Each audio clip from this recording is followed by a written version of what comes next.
Now, Hong Kong's legislature has passed a tough new security law, which authorities say is necessary for stability, but which critics fear will further erode civil liberties. The tough penalties include life imprisonment for treason and insurrection. To dissect this, we need not to go further than the 400+ comment below the video. Here is the first one. Just about every country has national security law. Despite the headline, they didn't explain what about the security law is tough. As expected, the BBC didn't respond, so let me help. Give me a few minutes and you can decide for yourself. First, BBC is factually correct to say that treason in Hong Kong can lead to life imprisonment. But it conveniently left out some context with the rest of the world. For example, the maximum penalty for this offense in their own country, the United Kingdom, as well as other common law legal systems, such as Australia and Canada, is also life imprisonment.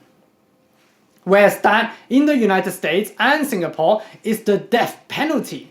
Now, that is what you call tough. And we don't do that in Hong Kong. So context is important in reporting. Or else one risks being misleading and unethical. For example, in this BBC headline, treason has been quietly replaced with external interference and put in the same sentence as life sentences. The sentence is technically correct as penalties do include life sentences, but it's grossly misleading because you don't get a life sentence for external interference. The maximum penalty for external interference here is the same as in the UK, 14 years. But, by the way, for Australia it's 20 years. Now, wouldn't you call that tough? Exploring this offense further, let's consider its implication.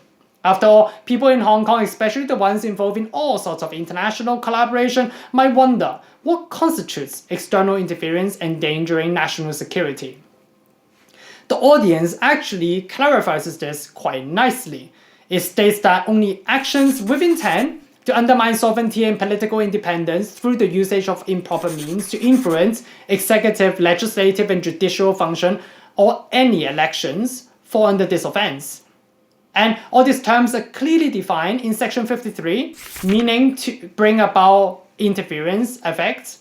Section 54, meaning of collaborating with external force. Section 55, the meaning of using improper means. Moreover, laying it very clearly in Section 56, presumption of doing acts on behalf of external force. So the acts such as collusion and collaboration must also involve the actual knowledge of the individual or entity on the other side is an external force with ill intentions. And in the absence of a presumption provision, the knowledge of the defendant could not be presumed, and the burden of proof will be on the prosecution.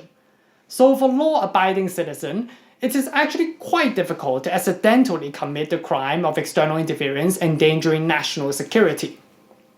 Besides the BBC, UK officials also voiced concerns, such as UK Foreign Secretary David Cameron, who urges Hong Kong SAR government to reconsider the proposals and engage in genuine and meaningful consultation with the people. Of all the people, Cameron wants to engage with the people? Forgotten the 2016 Brexit referendum defeat, have we? And he was called arrogant, out of touch, historic and disastrous failure, and the worst prime minister in 100 years. And now he speaks of public engagement? Anyways, what is said matters more than who says it. So what are his reasoning? Let's see. This new law rushed through this legislative process will have far-reaching implications.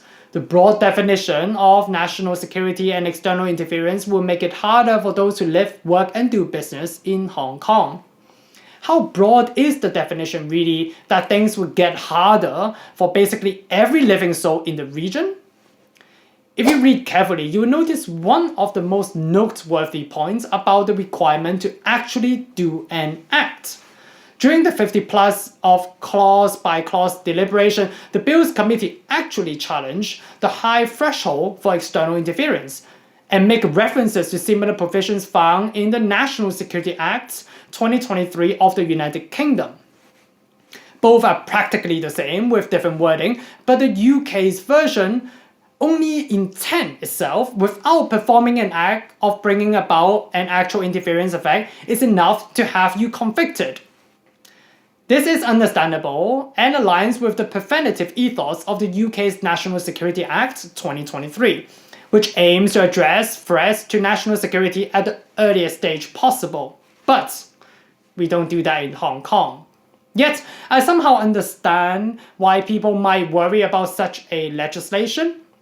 Some might cite cases where certain countries abuse such laws for political gains. For example, the US cited unacceptable national security risk to prosecute certain entities without providing any substantial evidence.